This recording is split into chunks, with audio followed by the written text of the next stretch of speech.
What's going on, everybody? It's me again, Golden Blue Dude, and if you haven't already, go ahead and hit that like and subscribe button because I make college football videos every single day. So go ahead and hit that like and subscribe button. So today, I'm going to give you my predictions for the ACC as far as how they're going to finish and why. So I'm going to go ahead and knock out the bottom 5. So we're going to go to 15 to number 11 real quick. Not really going to go into it that much because they're just not going to be all that good. So number 15 is going to be Georgia Tech. I think they're not going to be good at all. I think they're going to get blown out a lot. They're still trying to transition and recruit out of that triple option that they were in for so long. Georgia Tech at number 15, and then number 14, NC State. They looked bad last year. They're going to be bad again, and I think Dave Doran is going to be on the hot seat because they might get 1 or 2 wins, and that's about it. Number 13 is Boston College. They're in full rebuild mode. I don't expect Boston College to be that sleepy threat that they usually are. I think they'll be a pretty easy opponent for the most part, and I have them finishing 13th. Number 12, Wake Forest. Jamie Newman is gone, and he also left Georgia high and dry, so you're not losing much of a nice guy. He's gone. Your offense not going to be very good. Nobody's going to be in the stands, so I have Wake Forest number 12. And number 11, Syracuse. At one time, everybody was high on Syracuse, but I think we've seen past the smoke and that Syracuse is really not all that good, and that's why I have Syracuse outside of my top 10. So here we go. We're going to get into the top 10 real quick. Number 10, I have Virginia Tech.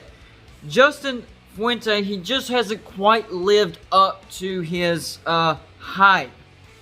He has a tough schedule this year. That's one of the reasons. They do have 18 returning starters, but from a mediocre team. Quarterback Hendon Hooker, he might spark the offense a little bit, but like I said, that schedule is going to be rough. They do have depth at offensive line and a solid running back core, but can they actually get the running game going? Because Justin Fuente has had a tough time getting it going.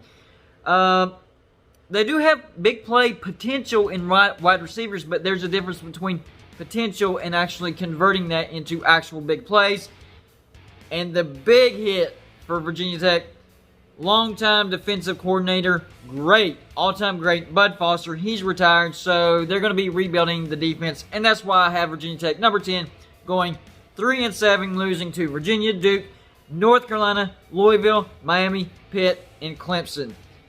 I think in the future, once they get used to what they're trying to do on the defense, that Virginia Tech will be back. But this year is a transition year. Number 10, Virginia Tech going 3-7. Number 9, Florida State. I have them going 4-6. Now, Mike Norvell, he's bringing in an up-tempo offense. It's still a pro style, but up-tempo.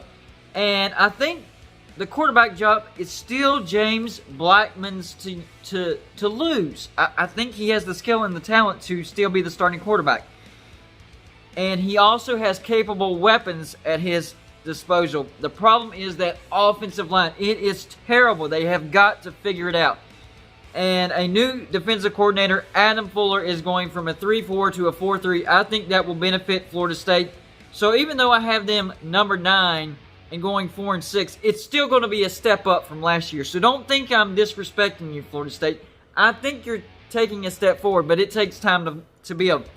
4-6, they lose to Miami, Notre Dame, North Carolina, Louisville, Clemson, and Virginia. So a tough schedule to go along with it. Number 8 is going to be Pitt.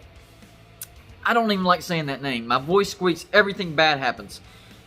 Pat Narduzzi, I have to admit, he's a good head coach. And they do have depth at running back. A solid offensive line makes the difference. And quarterback Kenny Pickett, he went 6-2, I believe, finishing out the season. 3,000 plus yards in 2019.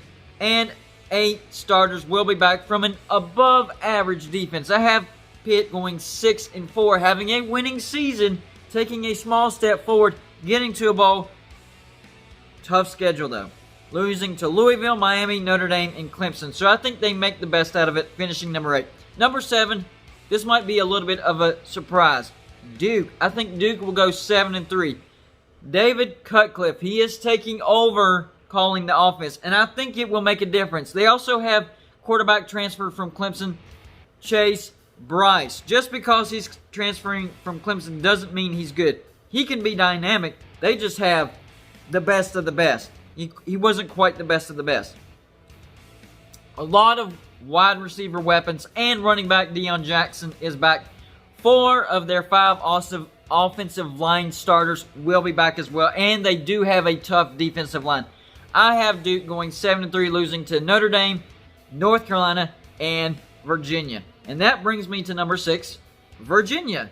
They have a good wide receiver core, underrated, an experienced offensive line, great running back duo led by, and I'm going to try to say his name. If I butcher it, I apologize, Talapapapa. Is that close enough? I think it is. 7-3 for Virginia, losing to Clemson, Miami, and North Carolina. I think Virginia will be a solid team this year. Number 5, I think this is where it gets a little interesting. Some of these could be rotated, so I'm not confident at the order. I do think the top 5 is the top 5. I just don't know exactly what order as far as 100% confident. But this is what I'm going to go with. Number 5, Louisville. Scott Satterfield is an underrated head coach, and the big boys will come a-calling if he keeps doing what he's doing. Their quarterback Cunningham, he's a dual threat, and I think he will be able to provide a spark for the running game as well.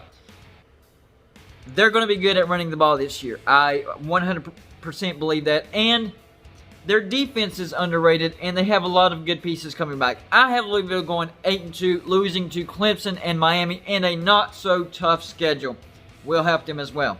Number 5, Louisville. Number 4 is going to be Miami. The main reason is Derek King. This guy has Heisman caliber talent potential, and I think he will be in that conversation, if not actually going to the ceremony. I don't think he wins the Heisman, but I think he'll be there. And of course, we can't forget the turnover chain. Miami is very good on defense, and that's why I have Miami going 8-2, losing to North Carolina and Clemson. So now we're just getting into tiebreaker situations. Number 3 is going to be North Carolina.